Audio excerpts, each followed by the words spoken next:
Hi guys, my name is Missy. Some of you might know me as Optimus Fine on Instagram or Twitter.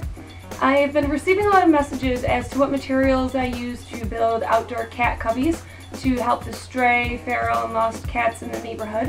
What I do recommend most of all is a 18 to 36 gallon Rubbermaid storage container. The one I'm going to use for today's demonstration is a lot smaller.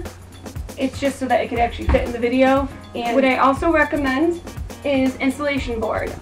You can use hay, you can also use a styrofoam cooler and cut it up, or it might actually fit in the container that you are using, but I actually do recommend the insulation board. It comes in giant sheets. You could find it at your local hardware store. It's about $15 a sheet, but I don't even go through a quarter of one to just build a 18 to 36 gallon shelter. So this stuff is good. What you would do is you would perforate it with a kitchen knife or scissors. You don't have to cut all the way through the board, as you can see the density of it. And you can actually snap it off once you reach the size that you want for the cat cubby. And what I also do recommend is putting insulation on all sides of the house, including the cover. This one, since it's smaller and I'm just using it for a demonstration, I haven't put it on all sides. I don't worry about the front area where the door is as much, but yes, I do recommend doing all of the sides.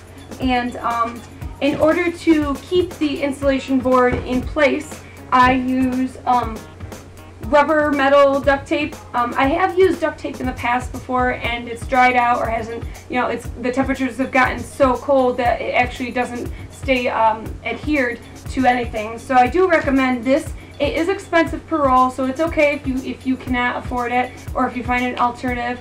Just make sure it's safe for the pets and that it's going to last through the cold weather. And in order to keep the lid on top of the cat cubby, I recommend drilling holes into the cover, into the top, and as well as the container, and then zip tying them through. For the door to the shelter, you want to make sure that you do cut it 1 to 2 inches from the ground so that no weather, rain, water, snow gets inside of it.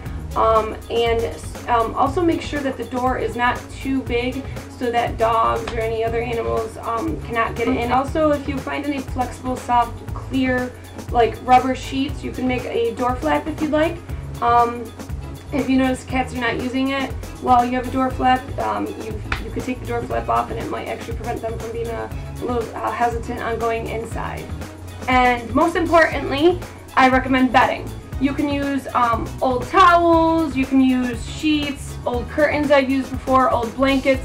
Just make sure it doesn't have the smell of other animals on it. Sometimes that'll deter a cat from wanting to go inside the cubby. And another thing that I recommend is making sure that you have the direction of the cubby facing the proper way so that no weather gets in it, people don't see it, so there's privacy. And also keep it away from where there's a lot of traffic or people walking by, or if there's a lot of noise nearby. If you are familiar with the feral cats in your area, you'll know where they tend to hide or where they'll feel safest.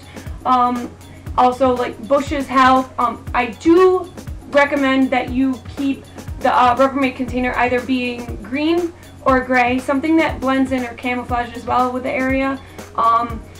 And also, on some of the containers that I've put in the area, I put a little label, not bright or anything that people could see it from distance, but if anyone was to walk up to it wondering what it was, they'll know. I label it usually animal shelter, please don't touch or relocate, and then I put like A, B, C, or D, or 1, 2, 3 advice to put a little bit of food near the front in the inside of the door region. Even catnip might work, and that might lure them in. If you don't see any activity, don't worry. It could take up to a couple weeks for them to gain interest. Maybe you have to relocate it to a different area where they feel a little more safe.